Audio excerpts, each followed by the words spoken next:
rasa insyaallah kita semua senantiasa dirahmati dan diberkahi oleh Allah Ta'ala. Kenapa kita diberkahi oleh Allah Ta'ala?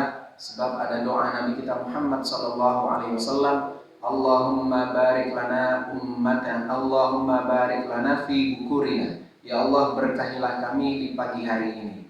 Kenapa kita didoakan oleh Rasulullah seperti itu? Karena orang-orang yang beramal soleh di pagi hari senantiasa Allah berkahi kehidupannya.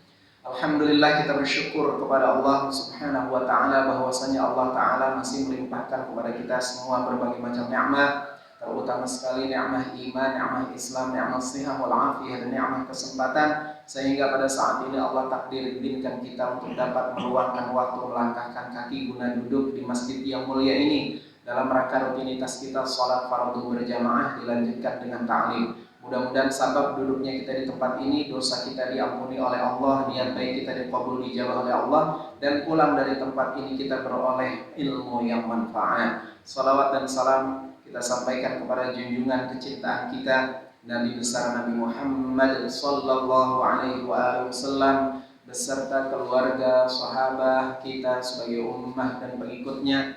Harapan kita kelak nanti di yaumil qiyamah, kita semuanya berhak mendapatkan syafaatul uzma, syafaat yang khusus yang Allah berikan pada junjungan kita untuk menyelamatkan kita semua, sehingga nantinya insyaallah asbab syafaatul uzma dari Rasulullah SAW tersebut kita dibimbing, diarahkan, dituntun Rasulullah masuk ke dalam surga. Amin ya rabbal alamin.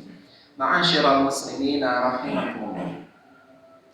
Menyambung pembahasan pada bulan yang lalu, masih di dalam babu birril walidaini wasilatil arham, bab tentang berbakti kepada kedua orang tua dan menyambung silaturahim, menyambung tali kasih sayang. Pada perjumpaan kita bulan yang lalu sudah dibahas hadis pertama, hadis kedua, hadis ketiga, dan hadis keempat berkenaan tentang amalan yang paling utama di sisi Allah, tentang balasan seorang anak kepada orang tuanya bila mendapati orang tuanya menjadi budak kemudian dibebaskan, dia dikatakan telah berjasa dan membalas kebaktiannya kepada kedua orang tua. Kemudian yang ketiga kemarin itu hadisnya berkenaan tentang barang siapa beriman pada Allah dan hari akhir, hendaklah dia muliakan tamunya, kemudian sambung tali kasih sayang, dan berkata yang baik atau lebih baik diam. Begitu juga hadis yang keempat kemarin berkenaan tentang Allah menciptakan makhluknya berupa makhluk namanya silaturahim, di mana Allah berkata kepada makhluk tersebut, apakah engkau ridho apabila ada orang menyambung kepadamu, dan apakah engkau ridho apabila ada orang yang diputuskan karenamu? Maka makhluk yang namanya silaturahim yang diciptakan Allah ini berkata, saya ridho atas keputusan Allah. Nah, pembahasan kita sekarang ma'asyiral muslimin rahimakumullah adalah hadis yang kelima dalam bab birrul walidaini wasilatul arham. Bunyi hadisnya, wa an Abi Hurairah radhiyallahu anhu qala jaa rajulun ila Rasulillah sallallahu alaihi wasallam faqala ya Rasulullah man ahaqqun nasi bihusni sahabati qala ummuka qala thumma man qala ummuka qala thumma man qala ummuka qala thumma man qala abuka muttafaqun alaih. Wa fi riwayatin ya Rasulullah man ahaqqu bi husnis sahbah qala ummuka thumma ummuka thumma abaka thumma adnaka adnaka. Rawahul Bukhari wa Muslim.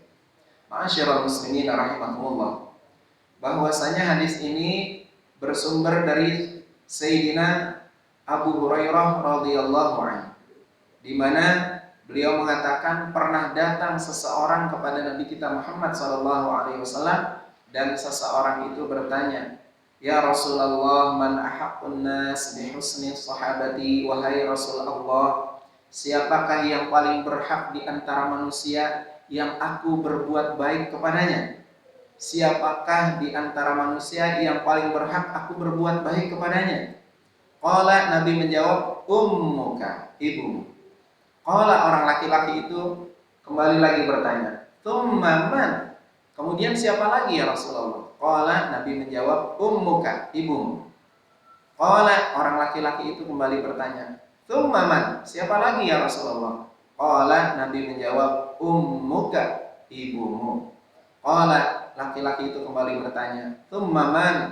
Siapa lagi ya Rasulullah? Qala, abuka, yaitu ayahmu. Itu jawab Nabi kita. Dalam hal ini 3 kali Nabi kita Shallallahu Alaihi Wasallam menyebutkan orang yang paling berhak kita berbakti kepadanya adalah ibu kita, menandakan begitu mulianya kedudukan seorang ibu. Bukan berarti menafikan kedudukan kemuliaan ayah, bukan. Ayah juga mulia, sebab surganya seorang istri di tangan suaminya, surganya anak di tangan ibu bapaknya. Jadi kalau ditanya apakah ayah tidak mulia sehingga Rasulullah itu mengatakan ibunya sampai 3 kali, tetap kedudukan seorang ayah juga mulia dan sangat mulia. Walaupun di sini Nabi mengisyaratkan kepada si penanya, yaitu orang laki-laki tersebut, dengan kalimat ibumu. Kita sudah pernah menyampaikan, ma'asyiral muslimin rahimakumullah, bahwasanya Nabi kita Muhammad SAW diberikan kelebihan oleh Allah Subhanahu wa taala. Bukan hanya nazar, melihat dengan pandangan mata, tapi Nabi memiliki basar, yaitu pandangan mata batin. Yang tidak semua makhluk Allah diberikan hal seperti ini, kecuali hamba-hamba Allah yang dipilih yang diberikan hal-hal seperti ini. Bisa nazar, melihat dengan pandangan mata, dan bisa nasar, melihat dengan pandangan batin. Nabi kita Shallallahu Alaihi Wasallam adalah orang yang saling sempurna, yang Allah ciptakan memiliki kedua hal ini, bisa nazar dan basar. Nah, apabila Nabi mengatakan kepada si penanya tentang sampai 3 kali, ini menandakan bahwa si penanya ini masih kurang berbakti kepada ibunya, lebih mementingkan kepada ayahnya. Secara umum, seorang anak, kalau orang anak itu laki-laki, akan meniru sifat-sifat ayahnya secara umum. Tidak semua juga anak laki-laki meniru kepada ayahnya, ada juga kadang-kadang seorang anak laki-laki meniru kepada ibunya. Tetapi secara umum, anak laki-laki itu lebih meniru kepada sifat-sifat ayahnya. Sedangkan anak perempuan secara umum lebih meniru sifat-sifat ibunya. Nah, hadirin rahimakumullah, Nabi kita Shallallahu Alaihi Wasallam berkata kepada si penanya karena Nabi pahami dengan betul-betul bahwa si penanya masih kurang berbakti kepada sang ibu. Terlebih kalau kita mempelajari tentang perilaku masyarakat Arab secara umum. Masyarakat Arab itu yang lebih dibanggakan adalah ayahnya, bukan ibunya. Kenapa bisa begitu terkesan? Kalau kita belajar sejarah, bahwasanya di zaman jahiliyah yang lebih diutamakan adalah laki-laki. Sehingga anak perempuan apabila lahir, orang yang melahirkan anak perempuan, terutama sang ayah, merasa kecewa. Karena dalam pandangan pikir mereka adalah si anak perempuan ini makhluk yang lemah, hanya butuh dilindungi, tidak bisa membuat sesuatu hal yang lebih baik untuk keluarganya. Dianggap orang perempuan itu adalah orang yang lemah, tidak bisa menghasilkan apa-apa dan membuat aib secara umum. Itu kalau kita belajar masalah sifat-sifat karakter bangsa Arab zaman dahulu sebelum Nabi kita Shallallahu Alaihi Wasallam diutus. Nah, sifat-sifat ini di zaman Nabi diutus dengan masa hanya 23 tahun. Sifat-sifat dan karakter masyarakat saat itu masih ada tuh. Masih ada timbul keinginannya itu melecehkan, melemahkan kaum wanita secara umum saat itu. Jadi mereka hanya membanggakan kaum prianya. Nah, Nabi menjawab seperti ini. Nabi mengetahui dengan betul bahwa orang ini masih kurang berbakti kepada ibunya. Sehingga Nabi katakan ketika orang itu bertanya, siapa yang paling berhak aku pergauli, aku berbuat baik kepadanya di antara semua manusia? Ibumu, ibumu, ibumu, ayahmu. Karena begitulah keutamaan dari ucapan Nabi. Beliau ini mengetahui dari Allah Subhanahu wa taala bahwa si penanya ini seperti ini modelnya. Jadi hadirin rahimakumullah, Kalau kita pelajari kembali lagi, kenapa ibu itu lebih diutamakan? Pertama, ibu kita itu mengandung kita 9 bulan lamanya, masyaallah muslimin rahimakumullah. Bayangkan, andaikan kita menaruh beban di perut kita, jangankan 1 kilo ya, 1/4 gram, 250 gram, 1/4 kilo, diikat di perut kita saja. Kita bawalah selama 1 jam. Itu sudah ada beban yang menurut kita itu tidak nyaman di badan. Beban yang menurut kita di badan tidak nyaman. Karena apa? Baru benda hanya 1/4 kilogram. Bagaimana si ibu yang nanti di 9 bulan itu paling tidak secara umum 2,5 kilogram, paling tidak secara umum itu mereka melahirkan 2,5, ada yang 3 kilo, ada yang 4 kilo lebih. Nah, ini menandakan bahwa begitu berat perjuangan ibu. Apabila ditempelkan ke sini kita sudah berat, apalagi ibu. Tiap-tiap hari dia seperti itu. Apalagi ketika usianya menjelang melahirkan sang anak, usia kandungannya menjelang kelahiran sang anak, lebih repot. Miring ke kanan ke kiri tidak nyaman. Ini menandakan betapa payahnya sang ibu mengandung anak. Dan anak dikatakan seperti ini oleh Rasulullah, harus berbakti kepada ibu, suruh mengetahui dengan betul. Begitulah perjuangan seorang ibu. Ketika dilahirkan saja seorang ibu berjuang antara hidup dengan mati. Kalau orang sekarang terlalu protes nih, saya begini bisa diprotes, apa dikatakan? Gampang Ustaz, nggak mati sekarang mah, disesar. Disesar bisa juga kematian Pak. Kalau dosis untuk obat biasa kebanyakan bisa lewat janinnya. Nah, maka di anestesi itu kan dipantau dulu tekanan darahnya, gula darahnya, segala macam udah loss, baru dikasih obat dosis untuk biusnya yang sesuai. Tetap aja Pak, yang bisa menjamin kehidupan dan kematian seseorang adalah Allah Subhanahu wa Ta'ala. Enggak sesar itu enggak jaminan. Sesar itu enggak jaminan. Jadi kembali lagi, orang suruh berpikir bahwa ibu ini begitu berat perjuangannya. Kemudian hadirin rahimakumullah, Nabi juga mengatakan dalam hadis yang lain, ini derajat hadisnya ini, hadirin rahimakumullah, kalau orang yang belajar kitab Musthalahatul Hadis atau mempelajari ilmu hadis, derajat hadisnya hasan tapi tidak dhaif. Kita sering mendengar kalimat ini dari mubalik dari dai-dai. Al jannatu tahta aqdamil ummahat. Surga itu terletak pada telapak kaki ibu. Sering kita mendengar hal ini. Mafhumnya adalah begitu derajatnya tinggi di sisi Allah kedudukan seorang ibu. Jangan sampai kita menyakiti hati ibu kita. Ma'asyiral muslimin rahimakumullah. Apalagi di negara kita, di Indonesia, banyak cerita-cerita rakyat yang menggambarkan bagaimana seorang ibu harus dimuliakan. Cerita ini bentuknya adalah nasihat sebetulnya, cuma kadang-kadang berbau sesuatu yang di luar akal kita, akal sehat kita. Seperti cerita maling kundang, cerita batu belah bertangkup. Itu hal-hal yang seperti itu berkaitan dengan seorang ibu yang harus dimuliakan, tetapi anak tidak memuliakan ibunya, sehingga turunlah azab dari Allah Subhanahu wa Ta'ala kepada mereka-mereka yang disebutkan dalam cerita-cerita tadi. Walaupun ini cerita fiktif, nggak ada kebenarannya ya, tapi ini bisa kita ambil pelajaran bahwa kita harus benar-benar memuliakan ibu kita. Ma'asyiral muslimin rahimakumullah. Pernahkah kita berpikir ketika ibu kita dulu menyuapi kita di saat kecil, kembali Allah takdirkan kita yang sudah dewasa, Allah takdirkan ibu kita masih hidup berada di tengah-tengah kita, dia sudah lemah, mungkin duduk di kursi roda dan lain sebagainya. Ini butuh kasih sayang kita. Kalau kita suapin, kemudian ibu kita makan, betapa rasanya itu sungguh bahagia buat seorang anak yang saleh. Tetapi bagi orang-orang tertentu mungkin orang tua seperti ibu yang sudah duduk di kursi roda ini akan mengganggu. Maka mereka berpikir langsung cepat, bawa aja ke panti jompo biar ada yang ngurus. Maaf, masyaallah muslimin, kita tidak menyalahkan panti jompo karena mereka merawat orang-orang tua. Kita bersyukur ada keberadaan mereka itu membantu. Tetapi andai kata kita yang merawatnya sendiri, jauh lebih besar pahalanya ketimbang kita titipkan. Dan semua kita juga nggak bisa juga menjaga orang tua dengan baik. Tapi setidak-tidaknya ada usaha kita untuk mau merawat orang tua. Kita berlepas dari hadis Nabi kita Muhammad SAW ya. Kita akan menceritakan di sini sedikit tentang kisah-kisah orang yang sukses dalam hidupnya. Saya tidak menyebutkan nama. Beberapa kisah menyebutkan bahwa orang-orang besar itu sangat berbakti sekali kepada ibu bapaknya, terutama ibunya. Kadang mereka keluar rumah minta izin kepada ibunya.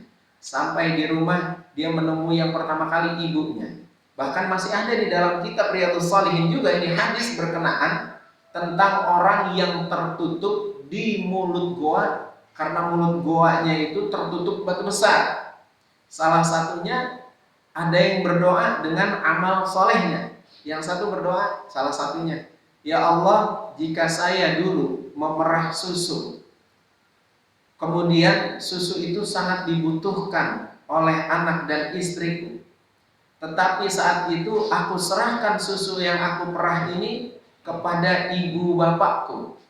Saat itu mereka tertidur, aku tidak sanggup untuk membangunkan ayah ibuku. Aku tunggu di luar rumah sampai terbangunlah ayah ibuku dan aku berikan minum. Jikalau itu kebaikan yang engkau terima, maka keluarkanlah kami dari mulut goa yang tertutup batu itu. Maka orang itu menggeser batu itu dan ternyata terbuka sedikit. Artinya ini Allah berikan kepada seorang anak yang berbakti kepada ibunya akan diberikan kemudahan-kemudahan dalam urusan duniawiyahnya. Itu dunia. Bagaimana akhiratnya? Boleh jadi dia akan mendapatkan keridhaan Allah karena ibunya, ayahnya sudah ridho kepadanya. Kemudian ada satu kisah tertera di dalam kitab Irsyadul Ibad ila Sabilir Rasyad. Nanti bapak-bapak bisa menjumpai kisah ini, sudah ada terjemahannya.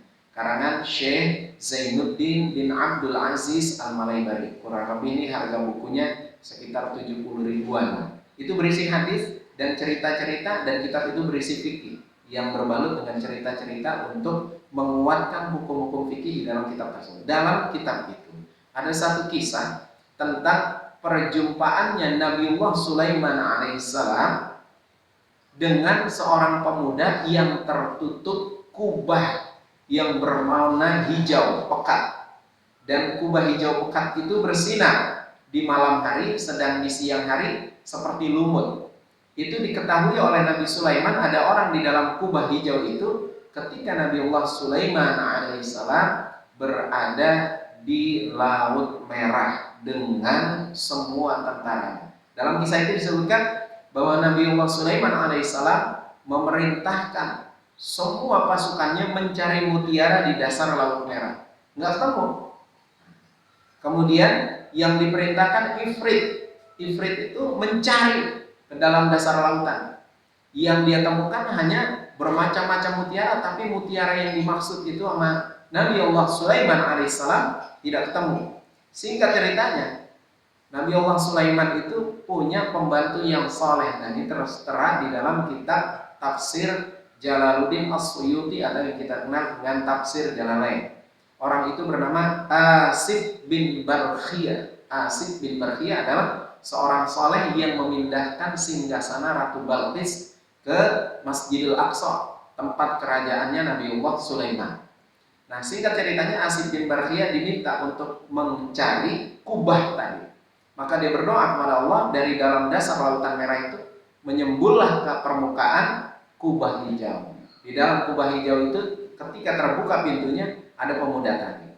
Kemudian pemuda tadi ditanya oleh Nabiullah Sulaiman, wahai pemuda, sudah berapa lamakah engkau tinggal di sini? Apa kata pemuda tadi? Aku hidup dari zaman Nabiullah Musa alaihissalam berjumpa kepada Nabiullah Sulaiman. Masanya jauh sekali itu. Harun, Musa, Zulkifli, Daud, Sulaiman, mungkin sekitar 200 atau 300 tahun. 200. Karena orang dahulu kan umurnya panjang-panjang, tidak seperti kita. Kisahnya ditanyakan, kenapa kamu bisa ditemukan oleh manusia, tidak bisa ditemukan oleh jin ifrit? Maka dikatakan, saya waktu masih hidupnya ibu saya adalah pedagang daging di pasar di Mesir. Saya kalau keluar rumah, saya gendong ibu saya. Saya jualan daging, ketika siang hari, saya buatkan bubur untuk ibu saya suaki. Begitu setiap hari pekerjaan saya, sampai ibu saya berkata, kemungkinan aku tidak lama lagi hidup di dunia ini. Aku sangat sayang atas kasih sayangmu kepadaku, nak. Semoga ketika aku wafat, kamu dijaga Allah dari gangguan jin-jin jahat. Nah, itu salah satunya, dia nggak ketemu sama jin ifrit. Padahal jin ifrit sudah menyelam ke dasar lautan merah, nggak ketemu. Yang bisa dimunculkan adalah Allah Ta'ala, adalah seorang dari orang soleh, itu doanya. Apa mafhum dari kisah ini? Mafhumnya adalah asbab didoakan orang tuanya saja, orang ini tidak terkena dengan gangguan jin yang jahat. Masya Allah. Bagaimanalah kalau orang itu sudah sangat berbakti kepada kedua orang tuanya, pasti dia akan diselamatkan baik hidupnya di dunia maupun di akhirat. Keuntungan berbakti kepada kedua orang tua adalah orang tersebut mulia di sisi Allah. Orang tersebut mulia di sisi Allah karena telah mengikuti perintah Allah dan perintah Rasulullah Shallallahu Alaihi Wasallam. Ma'asyiral muslimin rahimakumullah. Kemudian kenapa disebut ayah itu di awal, di akhir, ketimbang dengan ibu yang sudah disebutkan oleh Nabi kita Shallallahu Alaihi Wasallam di depan? Karena memang secara umum ayah perhatiannya kepada anak kurang. Kenapa begitu? Karena sibuk bekerja. Tapi perhatiannya saya nggak kurang-kurang. Mohon maaf, kita nih sebagai orang tua, saya juga punya anak, banyak anak saya gitu ya. Itu kalau anak kita minta sesuatu, ibunya terkadang suka melarang. Ini nggak manfaat, ini nggak manfaat. Tapi kita sebagai ayah, karena jarang ketemu anak, ketika si anak minta, ya beliin ini dong ya, ibu tadi nggak ngasih ya, gitu. Buat apa nak? Buat ini, buat itu. Nah, kita ada uang kebetulan, kita belikan apa yang dia inginkan untuk menyenangkan. Bahasa seorang ayah adalah menyenangkan sang anak. Sang anak merasa senang telah dibelikan sesuatu oleh ayahnya. Nah, ayah dibelakangkan oleh Rasulullah karena jarang-jarang dia itu mengayomi sang anak. Yang tiap-tiap saat mengayomi sang anak adalah ibunya. Bukan berarti keberadaan sang ayah dinafikan oleh Rasulullah SAW. Ma'asyiral muslimin rahimakumullah. Kalau kita katakan sang ayah itu perjuangannya begini, perjuangannya juga nggak kalah berat. Sebab tanggung jawabnya besar. Yang bertanggung jawab di rumah tangga adalah ayah. Bahkan nanti di hari kiamat yang ditanya pertanggungjawabannya bukan ibu, justru sang ayah, karena kepala keluarga. Kita diingatkan oleh hadis Nabi kita Muhammad SAW yang bersumber dari Sayyidina Al Hasan bin Ali bin Abi Thalib, kullukum ra'in wa kullukum mas'ulun an ra'iyatihi. Tiap-tiap kamu adalah pemimpin dan tiap pemimpin akan ditanya tentang orang-orang yang dipimpinnya. Ma'asyiral muslimin rahimakumullah. Nabi kita Muhammad sallallahu alaihi wasallam begitu memuliakan kedua orang tua sebagaimana Allah berfirman tentang memuliakan kedua orang tua. Maka tinggal satu jawaban dari kita semua.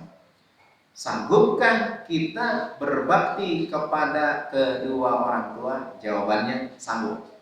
Setiap yang diperintah Allah pasti hambanya sanggup melakukannya, kecuali hambanya yang ingkar akan perintah Allah dan Rasul. Sebab la yukallifullahu nafsan illa wus'aha. Allah tidak membebani seseorang itu melainkan dengan kesanggupan.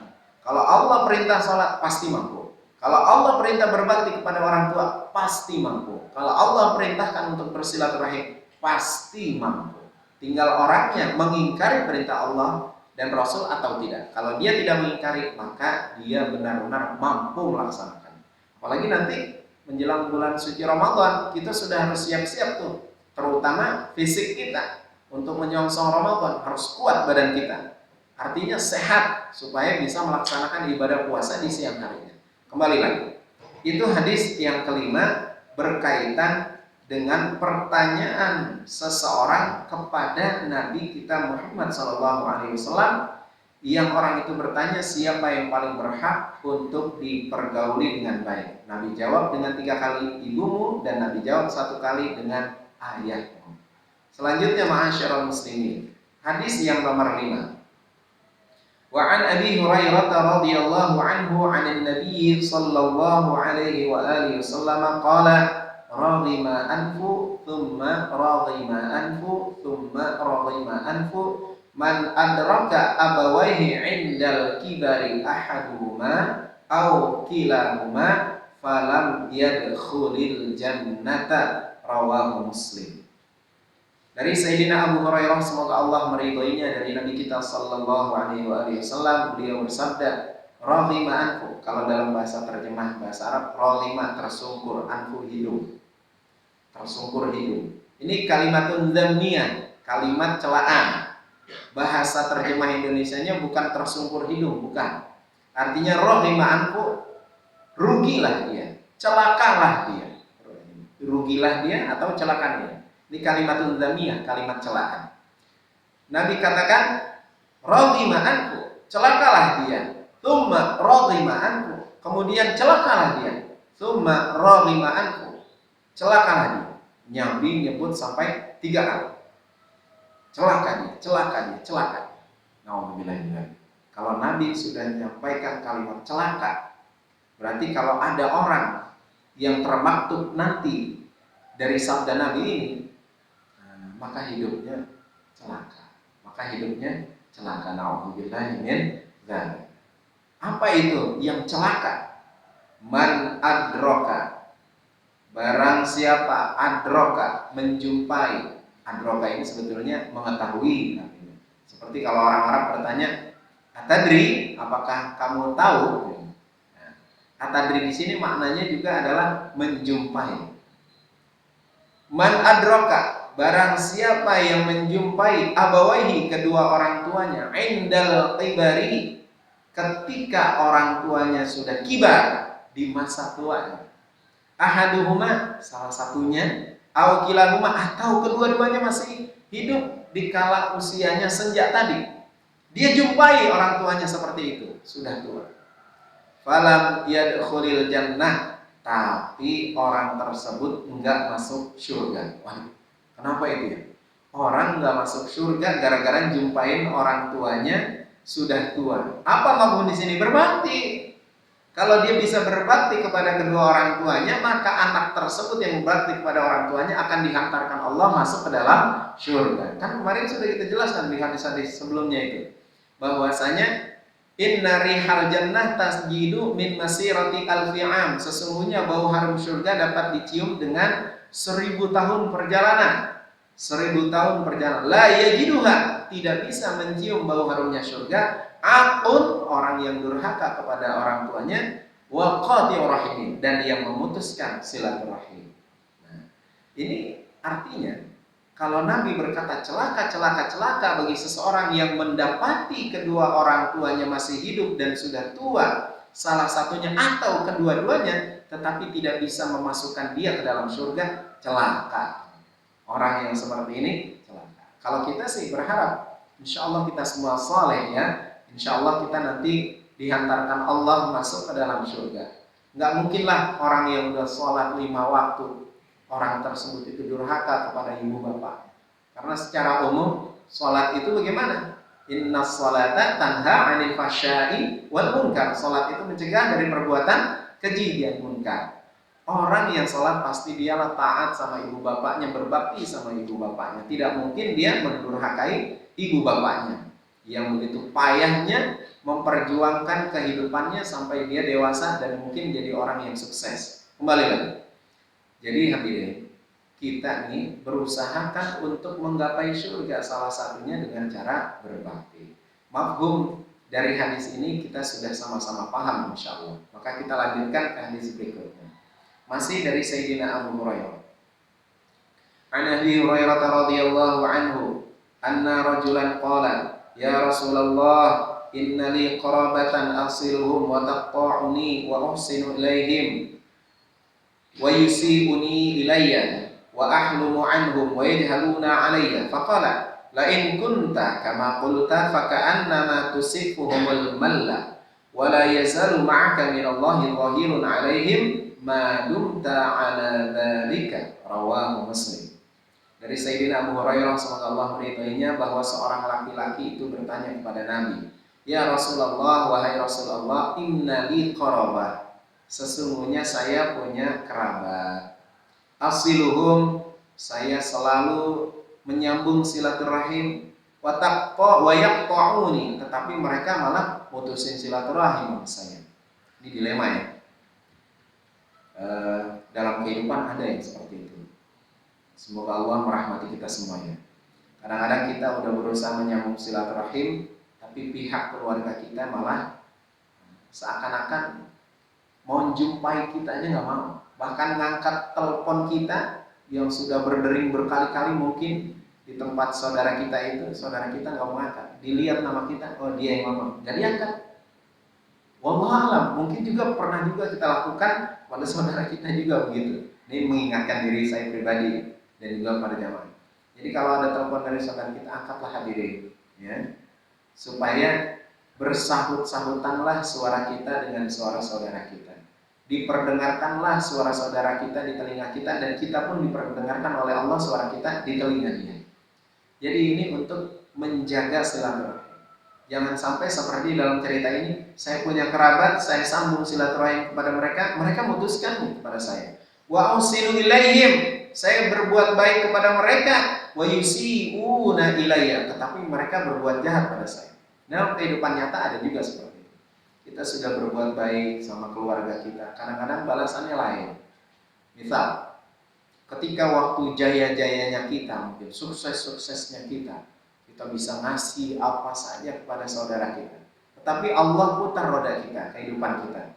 Wa tilkal ayyamu nudawiluha bainan nas. Tiap-tiap hari itu diputar oleh Allah Subhanahu wa taala di antara manusia. Nah, kondisi kita ini menjadi lemah, tidak sesukses dahulu. Di kala itu, kita kan butuh sokongan, motivasi, dorongan, mungkin juga bantuan secara materi dari saudara-saudara kita. Di saat kita sangat butuhkan, saudara kita kebetulan kaya, yang dahulunya adalah sering kita support dengan materi kita.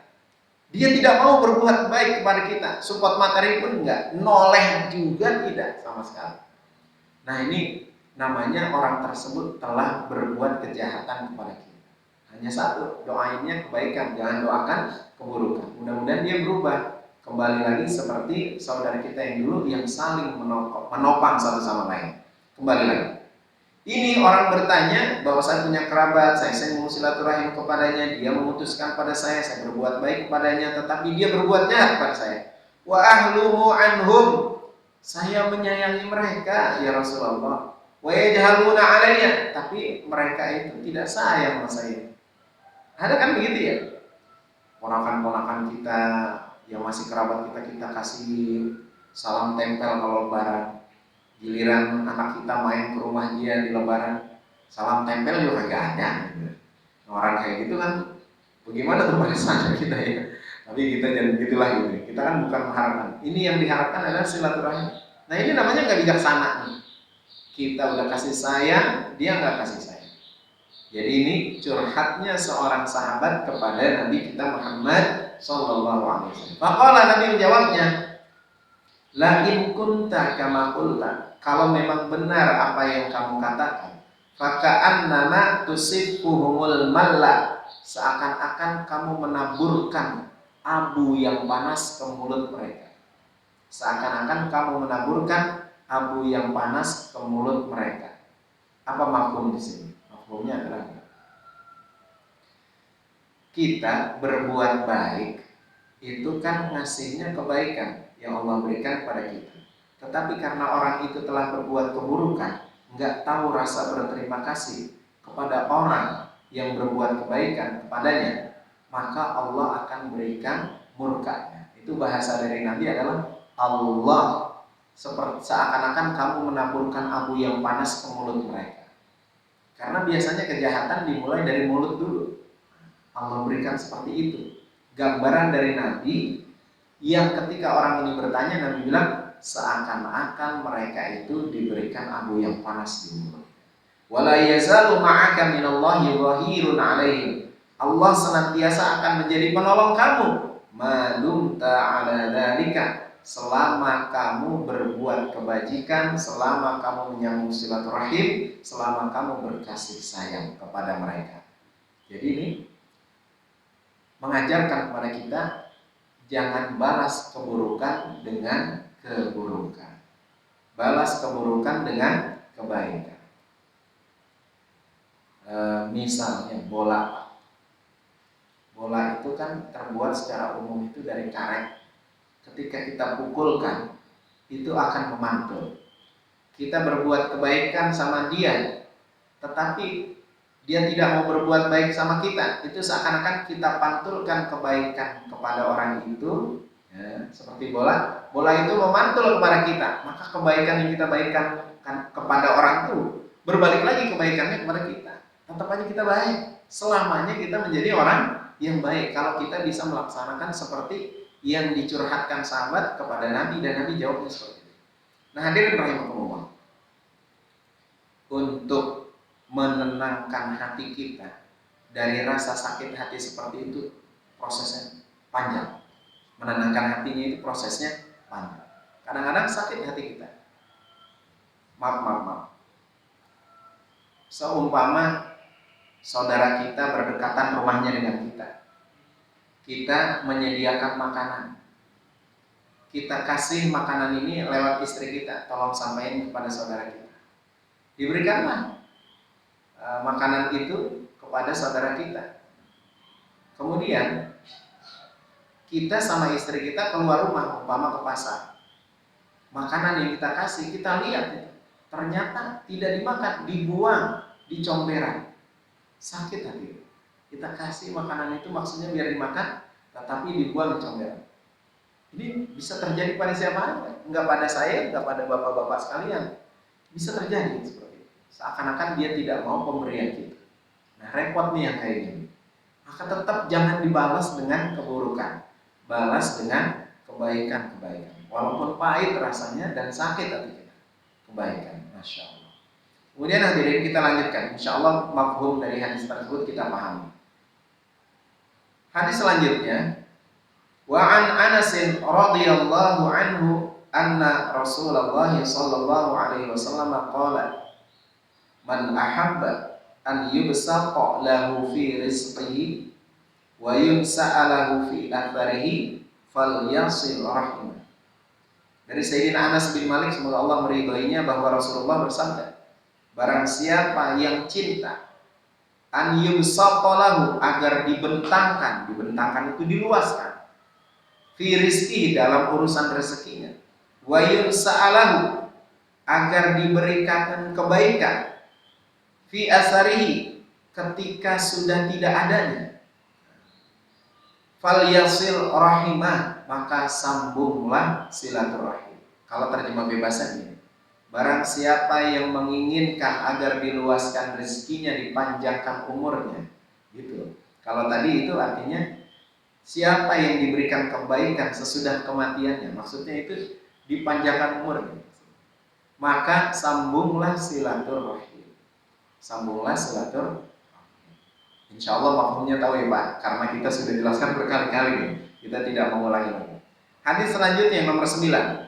Wa an Anas bin Malik radhiyallahu anhu qala kana Abu Talhah aktsara al-ansari bil Madinati malan min nakhlin wa kana ahabbu amwalihi ilaihi biruha wa kanat mustaqbil al-masjid wa kana Rasulullah sallallahu alaihi wasallam yadkhuluha wa yashrabu min ma'in fiha tayyib. Falamma nazalat hadhil ayat lan tanalul birra hatta tunfiqu mimma tuhibbun.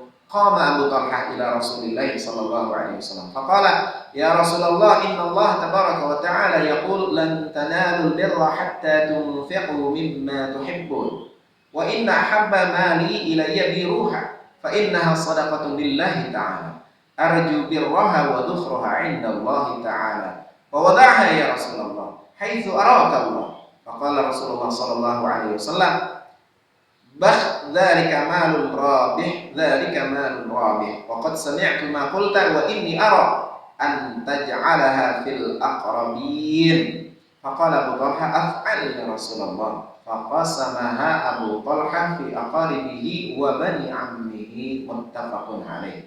Kurang lebih terjemah bebas dari Sayyidina Anas bin Malik, semoga Allah meridhoinya, kan Abu Talha adalah Abu Talha ini aktsarul ansar bil Madinah malan, orang yang paling banyak hartanya. Berupa apa hartanya itu? Min nakhl, dari pohon korma. Jadi korma di zaman Rasulullah yang paling banyak pohon ditanam di situ adalah milik Sayyidina Abu Talha.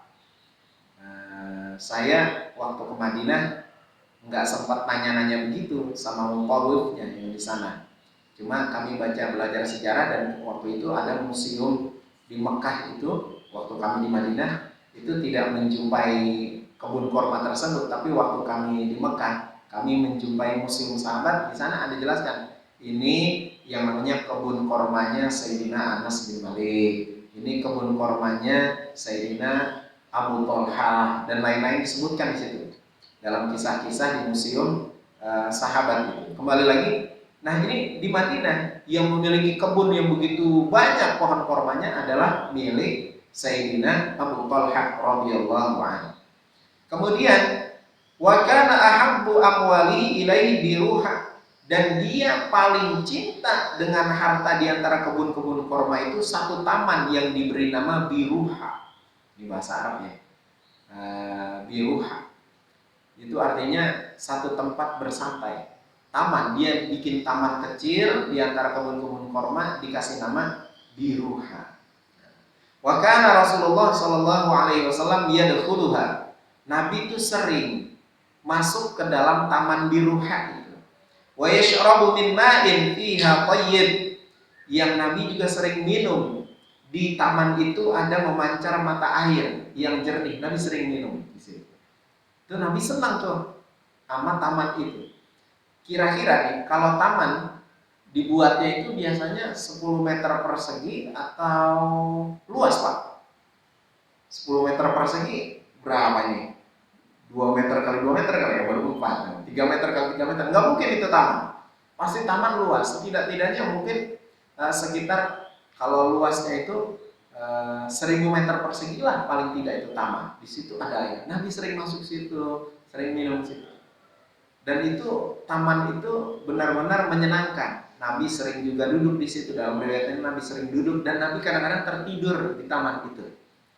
Kembali lagi, ini sangat dicintai oleh Abu Talha karena Rasulullah datang situ. Setiap sahabat itu amat mencintai apa yang disenangi oleh Rasulullah SAW.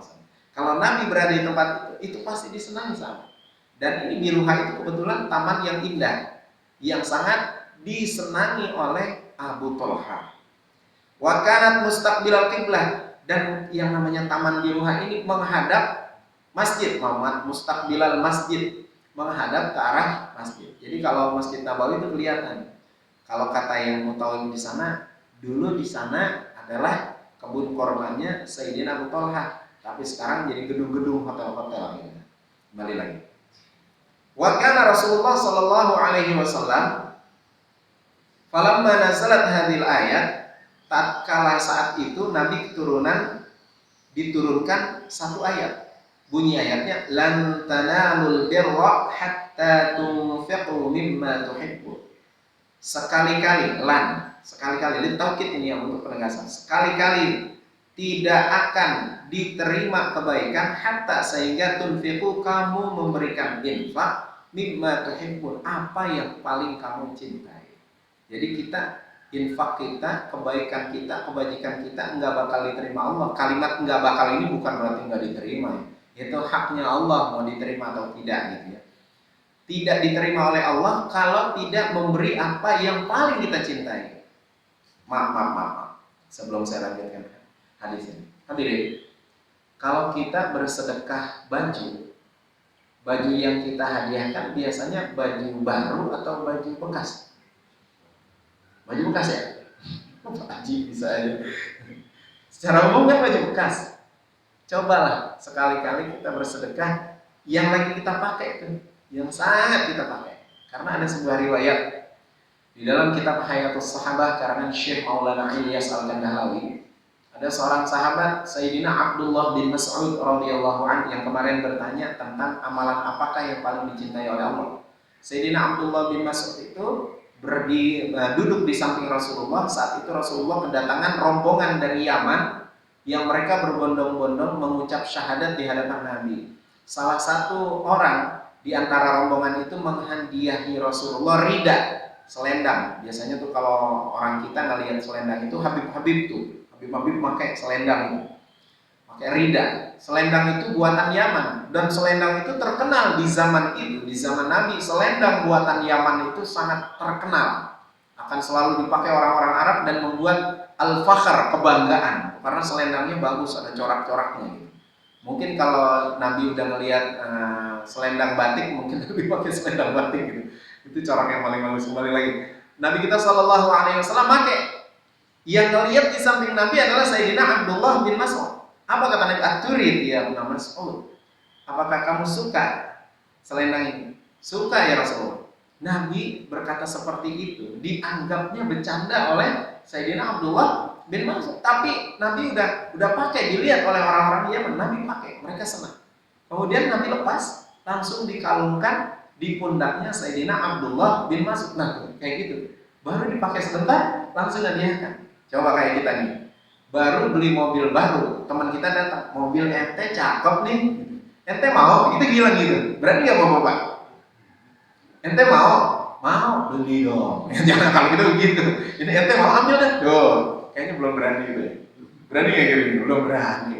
Nah ini turun ayat seperti itu, tidak sekali-kali kebaktian kamu, kebajikan kamu, infak kamu tidak diterima oleh Allah Subhanahu wa taala kecuali kamu berikan apa yang kamu paling cintai.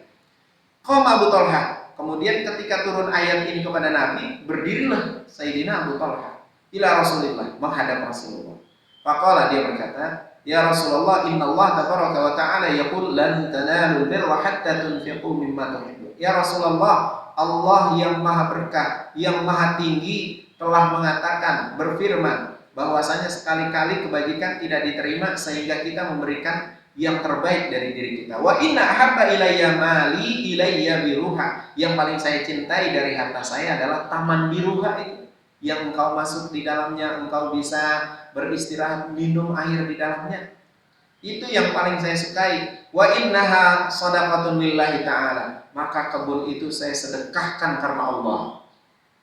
Kembali ya.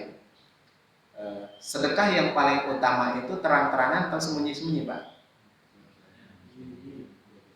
Kalau yang paling utama sembunyi-sembunyi.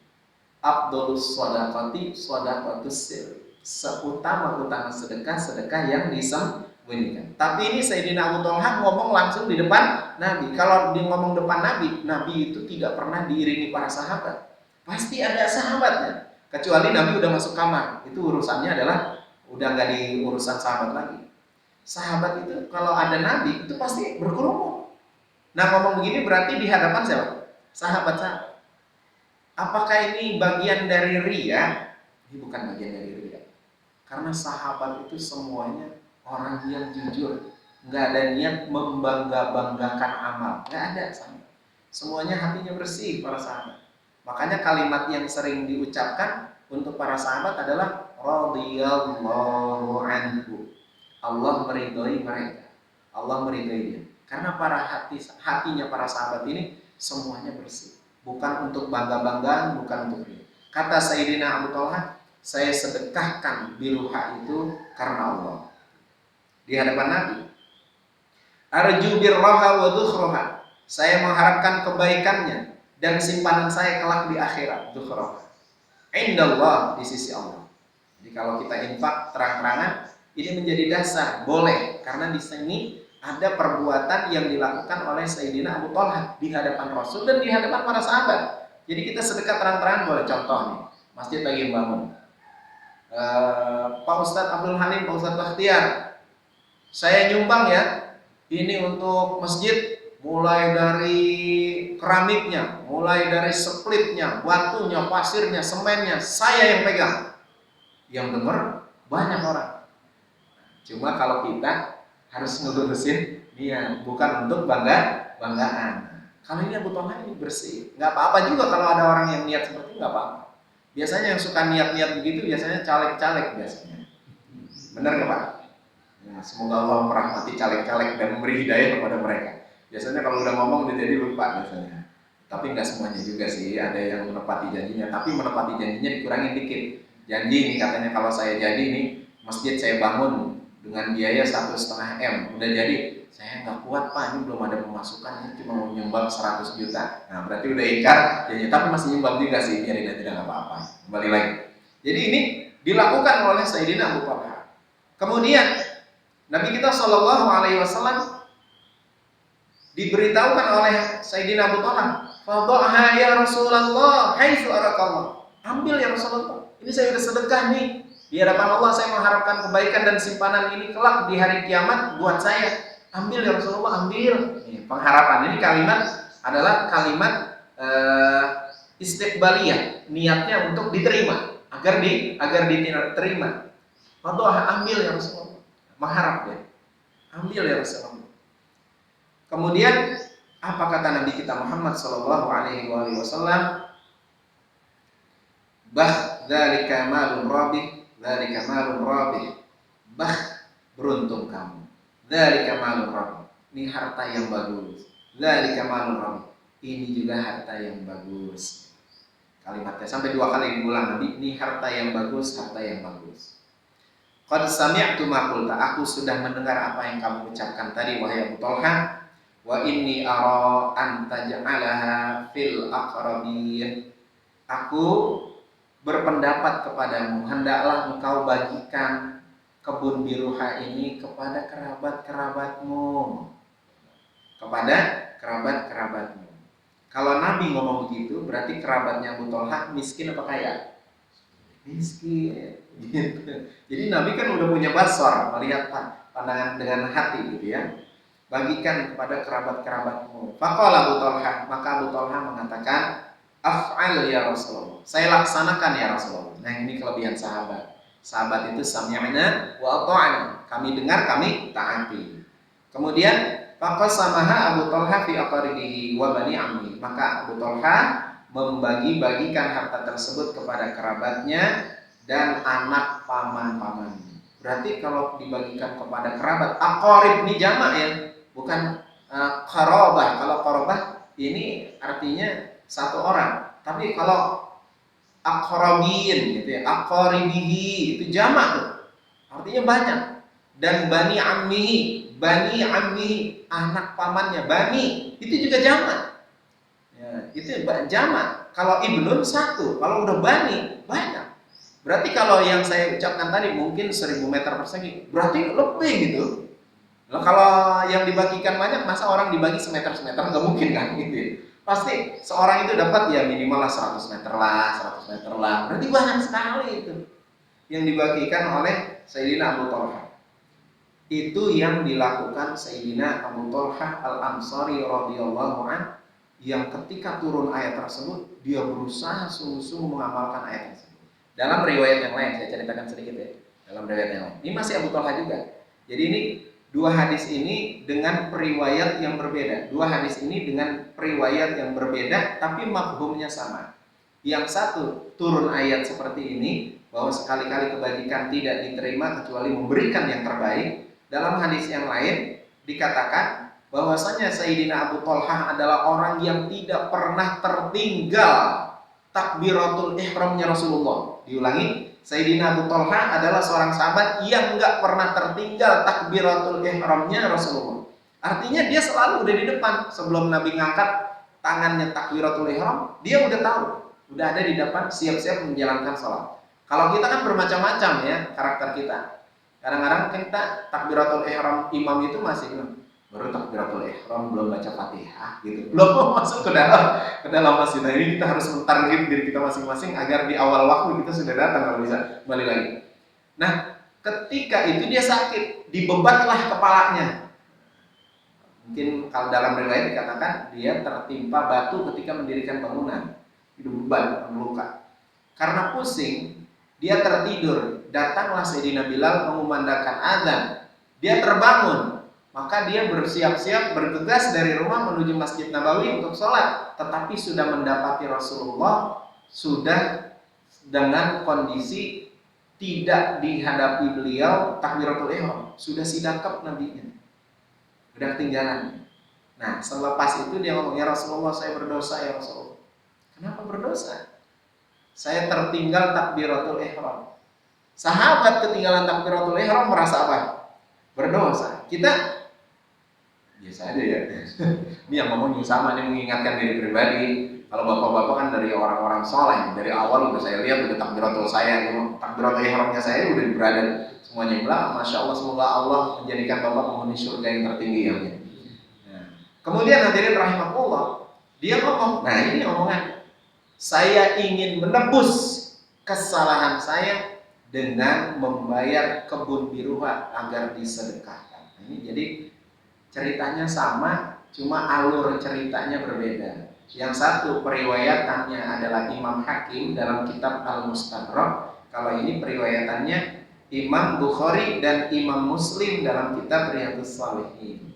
Yang lebih kuat yang mana? Yang lebih kuat ini ceritanya. Yang satu menebus karena ketinggalan takbiratul ihram. Kalau ini dia ingin bersedekah karena turun ayat tersebut, ingin mengamalkan ayat tersebut. Nah, kiranya apa yang saya sampaikan ini berkaitan dengan hadis-hadis di dalam bab birrul walidain dan silaturahim. Cukup sampai di sini. Mudah-mudahan apa yang saya sampaikan ini bermanfaat khusus buat pribadi saya dan umumnya para hadirin. Saya akhiri dengan doa kafaratul majelis. Subhanallah bihamdihi subhanallahil azim. Subhanakallahumma wa bihamdika asyhadu an la ilaha illa anta astaghfiruka wa atubu ilaik. Assalamualaikum warahmatullahi wabarakatuh. Mungkin ada jamaah yang mau bertanya. Silakan. Sudah cukup, Pak.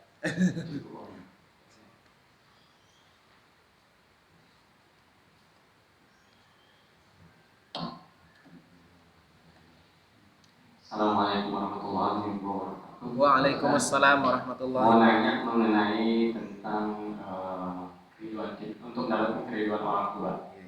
Nah, tadi kan mendengar kisah yang pas zaman Nabi Sulaiman itu Ya. Yang seorang ibu mendoakan supaya anaknya dari itu. Nah, pertanyaannya adalah ini ada dua tapi berhubungan. Jadi misalnya seorang ibunya adalah seorang kafir, jadi non muslim gitu. Terus anaknya lagi muslim. Tapi dia berbakti pada orang tuanya. Apakah keriduan seorang ibunya itu sama tingkatnya seperti keriduan seorang ibu yang muslim? Nah, kemudian keduanya adalah kalau misalnya seorang anak dia patuh pada ibunya, tapi ibunya ini suka menyuruh sesuatu hal yang tidak baiklah, nggak sesuai akidah Islam misalnya, menyuruh kita untuk bohong, bilang mama nggak ada di sini gitu kan? Kita bilang aku bohong juga gitu misalnya, tapi kita pengen patuh gitu sama orang tua. Jadi gimana nih Pak Ustaz? Apakah nilai keriduannya itu sama gitu? Terima kasih pertanyaannya. Yang pertama, apakah keridoan ibu yang bukan muslim itu sama kedudukannya dengan keridoan ibu yang muslim? Tentu berbeda. Dari segi akidahnya saja sudah berbeda. Tetapi keridoan ibu itu walaupun dia bukan muslim, tetap keridoannya itu akan berbuah kebaikan kepada sang anak yang berbakti kepada ibunya. Tapi masalah keridoannya beda, karena akidahnya beda. Andaikan sang ibu yang non muslim tadi berdoa, maka doanya itu urusan Allah. Dalam sebuah ikhtilaf perbedaan para ulama, doa orang kafir kebaikan kepada orang muslim tertolak.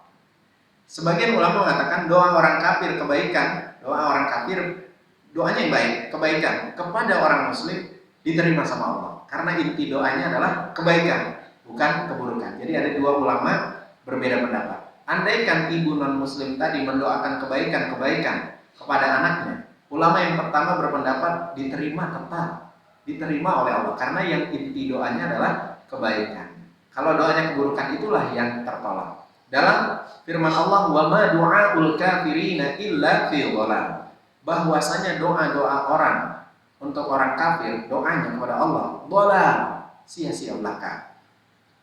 Apapun kebaktian kita kepada orang tua kita, walaupun dia bukan muslim, tetap bernilai pahala bagi sang anak, bukan kepada ibunya. Mungkin dengan kebaikan sang anak yang muslim kepada ibunya, mungkin ibunya Allah nanti berikan hidayah. Asbab hidayah banyak. Boleh jadi sang anak berbakti pada ibunya, ibunya itu merasa ini anak sangat berbakti, kemudian bertanya-tanya tentang agama sang anak. Tadinya mungkin keyakinan sama dengan ibunya, kemudian dipindah agama ke dalam agama Islam. Kemudian bertanya lagi, Islam itu gimana? Islam mengajarkan saya berbakti kepada ibu walaupun ibu bukan muslimah. Nah, mudah-mudahan nanti dia akan dapat hidayah dengan jalan anaknya yang berbakti. Tapi kalau masalah doanya ikhtilaf ulama emasnya. Jadi ada yang diterima doanya menurut sebagian ulama, ada yang doanya tetap rot menurut ulama tertolak karena masalah akidahnya. Wallahu a'lam. Itu jawaban yang pertama. Jadi doanya dan kedudukannya tidak sama dengan muslimah karena dia bukan orang muslim. Yang kedua, apa tadi pertanyaannya? Jadi kalau dia bisa walaupun seorang ibunya muslim, mengajarkan sesuatu yang tidak baik, berbohong misalnya dan lain sebagainya. Hadis Nabi kita Shallallahu Alaihi Wasallam, hadis sahih riwayat Imam Ahmad dalam kitab Musnadnya. La ta'ata li makhluqin fi ma'siyatil khaliq. Tidak ada ketaatan bagi orang yang bermaksiat kepada Allah. Salah satu bentuk maksiat ada kibir, dusta, bohong. Itu mengajarkan kepada anak berbohong. Kita nggak boleh ngikutin. Tentunya dengan cara yang ma'ruf. Umpama, kamu ntar kalau ada orang yang nanyain mamah, bilang mamah nggak ada orang. Kita ngomong, begini mah, saya ini ada acara dengan teman. Jadi kemungkinan kalau orang itu bertanya kepada saya nggak mungkin karena saya berada di luar. Alasan yang baik, yang menurut logika masuk ke dalam logika ibunya yang non muslim tadi. Tapi masalah yang namanya ketidaktaatan tidak diukur dari kalimat itu karena dia maksudnya sayang sama ibunya, cuma mengajarkan kepada ibunya jangan sampai berdusta dengan cara dia buat alasan. Tapi alasan jangan dibuat alasan, benar-benar memiliki alasan. Tentu seorang anak yang cerdas, yang pandai, yang soleh, dia akan bisa berkata yang baik kepada ibunya untuk tidak mengikuti ibunya.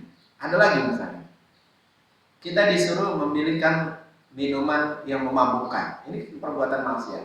Kita bisa berdalih dengan alasan yang mana saja yang sekiranya itu kita tidak membelikan minuman yang memabukkan. Atau orang tua kita menyuruh menyembah sesuatu yang bukan Allah Subhanahu wa ta'ala.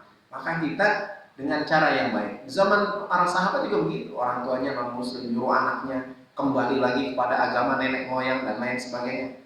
Sahabat-sahabat itu luar biasa. Ada yang bertahan dengan pendapatnya sehingga disiksa. Ada yang juga berkata lemah lembut kepada ibunya sehingga Allah berikan hidayah kepada ibunya. Macam-macam. Nah, yang seperti itu tetap kita tidak boleh taat kepada seorang ibu yang bukan Islam mengajarkan sesuatu yang tidak baik. Tentunya dengan cara-cara yang baik. Begitu Mas Roman. Mudah-mudahan bisa dipahami. Ada lagi? Cukup ya. Alhamdulillah.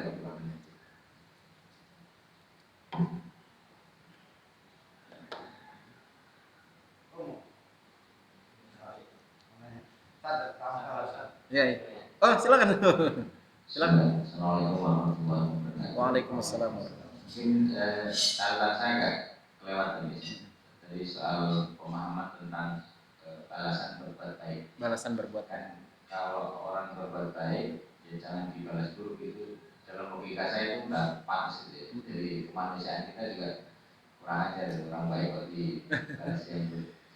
Jadi kalau kemudian berbuat buruk itu kan jangan dibalas dengan keburukan. Nah, kalau kemudian orang berbuat buruk dibalas dengan kebaikan, itu kan ajib.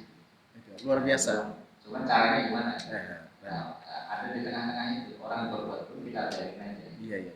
Nah itu membiarkan itu termasuk perbuatan baik atau nggak ada hukumnya. Dalam artian so-so aja, oh ya biarin aja. Memang udah begitu. Daripada kita stres ngurusin orang yang berbuat buruk, kita jauhin aja deh. Iya, iya, iya.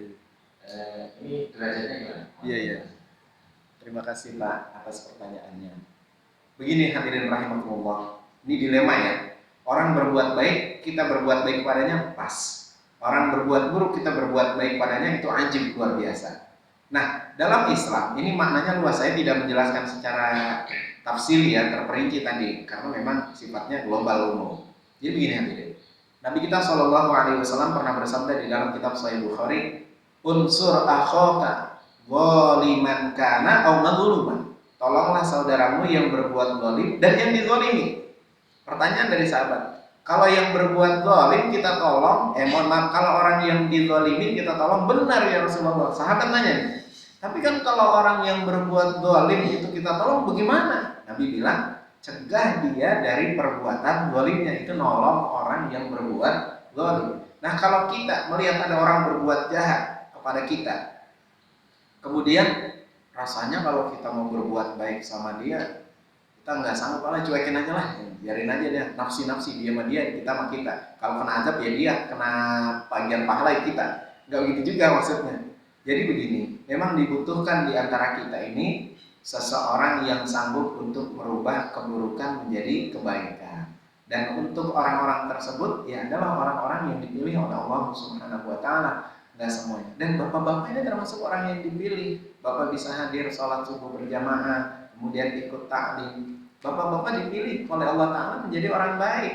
Ini kan udah pilihan. Man yuridillahu bihi khairan yufaqihu fiddin. Barang siapa yang dikehendaki menjadi orang baik oleh Allah Ta'ala, difahamkan agama. Ini belajar lagi difahamkan agama, agar kita nanti berbuat baik kepada orang yang buruk.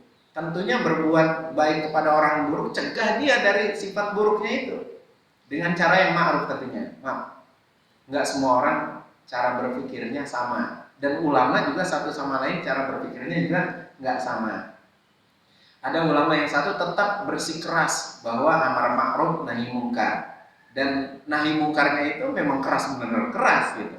Ada seseorang ulama amar ma'ruf nahi mungkar, dia cara nahi mungkarnya dengan cara yang santun, yang sampai orang itu tidak merasa bahwa dia ini sudah ditegur atas kesalahannya, tapi sedikit dialur yang dia nanti menyadari, oh perbuatan saya ini ternyata salah ya.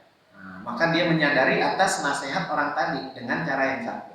Dua-duanya benar, kita nggak menyalahkan ulama yang satu keras, ulama yang satu lemah lembut. Dua-duanya benar, semuanya saling mengisi. Nah, apa yang Bapak maksudkan tadi, bagaimana kita nih berbuat baik sama orang yang buruk? Ya caranya ya itu, mencegah dia dari keburukannya. Maaf, pribadi saya belum bisa, terserah. Ada orang berbuat buruk pada kita berbuat baik kepadanya. Pribadi ya, saya nggak, kalau bapak-bapak udah ahli-ahli kebaikan lah, pasti bisa. Ada orang berbuat buruk sama bapak berbuat baik. Saya pribadi saya belum bisa, maka saya lebih banyak diam. Kalau ada orang berbuat keburukan pada saya nggak bisa balas. Kalau kita balas jadi dosa, mendingan lebih baik diam. Itu solusi supaya kita nggak berbuat dosa juga. Lebih baik diam sambil mendoakan dia agar diberikan hidayah.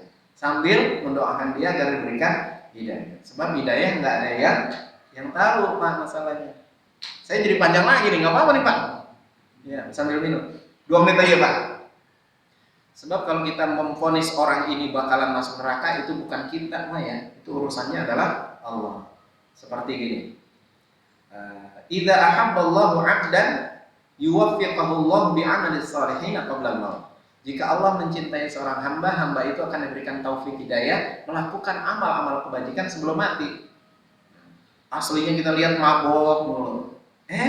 Seminggu sebelum meninggalnya ada di musola, sholat berjamaah. Wafat, cuma kepleset dari musola karena turunannya belum dibangun dengan landai, kepleset jatuh meninggal saat itu. Kan habis melakukan kebaikan, kita nggak tahu. Juga dalam hadis yang riwayat Imam Ahmad ada dikatakan, idza amilal 'abdu bi 'amalis shalihina hatta bainahu wa bainal jannah dhira fayasbiqu 'alaihi al-qada fayadkhulan nar. Jika seorang melakukan amal-amal kebajikan yang menghantarkan dia ke surga sehingga jarak dia dengan surga hanya dhira, satu hasta itu satu lengan, ya. Dekat banget berarti surga, hanya satu lengan. Tapi takdir menyatakan lain, dia masuk neraka. Bisa, Allah yang punya urusan. Orang ahli kemaksiatan, antara dia dengan neraka jaraknya cuma satu hasta, tapi Allah takdirkan dia jadi orang baik, masuk surga. Itu urusannya adalah urusan Allah. Maka kalau kita tidak bisa menasehati orang tersebut, solusinya adalah kita diam dan doakan kebaikan. Kalau berhubungan, jangan nanti ketular. Kalau yang namanya kejelekan gampang nular, kebaikan sulit nular. Gitu Pak, saya kepanjangan, saya minta maaf ya Pak. Gitu. Mudah-mudahan ada manfaatnya buat saya pribadi, terutama ini nasihat buat saya gitu. Kalau saya Pak, mohon maaf dunia akhirat Pak. Oh ya silakan. Silakan Pak Haji. Ada itu di surat berapa? Iya. Kenapa kita pada umur 40 tahun? Kenapa di ayat itu diterangkan pada umur 40 tahun Anda doakanlah orang kedua orang tuamu yang telah mengandung kamu 9 bulan, menyusui kamu selama 2 tahun. Nah, pertanyaan saya kenapa ditentukan pada umur 40 tahun kita doakan orang tua itu? Oh gitu. Ini terus terang pertanyaan Bapak saya nggak sanggup jawabnya karena Bapak ketinggian pertanyaannya. Karena saya belajarnya ilmu hadis Pak, bukan ulumul Quran. Jadi saya nggak belajar tafsir, tapi sedikit ya Pak, saya sampaikan sebisa yang saya dapat dari guru-guru kami yang penjelasannya. Bahwa dalam kalimat tersebut kenapa 40 tahun? Sebetulnya bukan maksudnya 40. 40 adalah batas minimal kita sadar atau tidak itu mendoakan orang tua. Bukan berarti di usia 40 tahun kita mendoakan orang tua, bukan. Dari awal lah kita sudah mendoakan orang tua, sehingga dibatasi 40 tahun itu maksudnya adalah antum ini udah 40 tahun sadar nggak pernah doain orang tua apa enggak, begitu maksudnya. Ini dari guru saya, bukan dari saya Pak ya. Kalau saya salah berarti memang saya salah, ini dari guru saya. Jadi kalau saya bukan belajar ulumul Quran, jadi ulumul hadis. Sebetulnya Bapak Ustadz Ahmad Zayadi itu sama dengan saya, ulumul Quran bukan ulumul hadis. Mungkin beliau kuliah lagi ulumul Quran, mungkin ada tafsir lagi. Kalau saya bukan jurusannya tafsir Quran, tapi sedetailnya saya memahami apa yang Bapak tanyakan. Mafhum di situ adalah dalam 40 tahun sudah sadar belum? Udah doain apa belum? Selama ini doain apa enggak? Bahasa Betawi kemana aja kagak pernah ngedoain orang tua gitu bahasanya. Begitu Pak Haji, minta maaf sebelum sesudah dia sama-sama.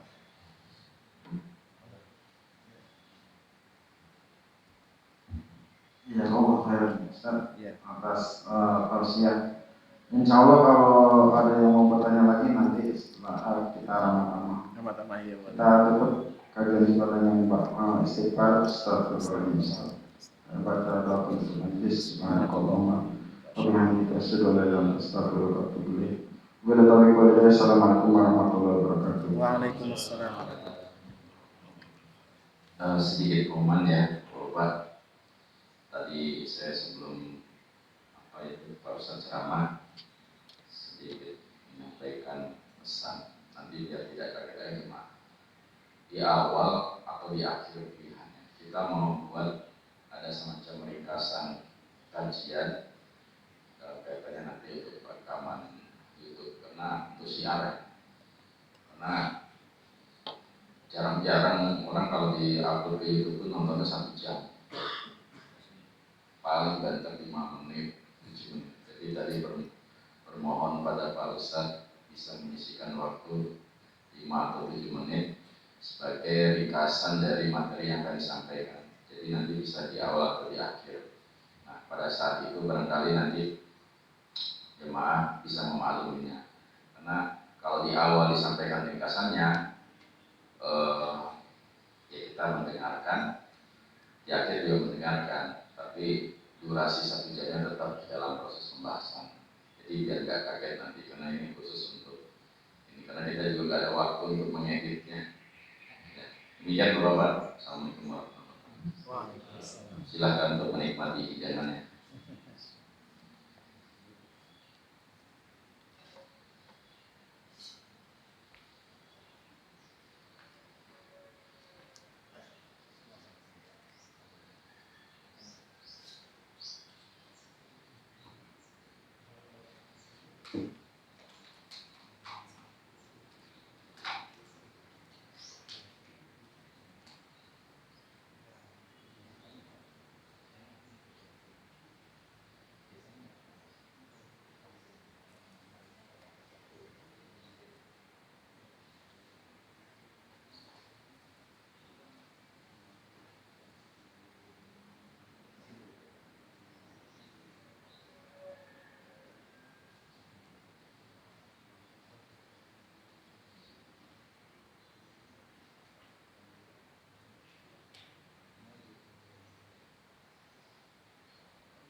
Muslim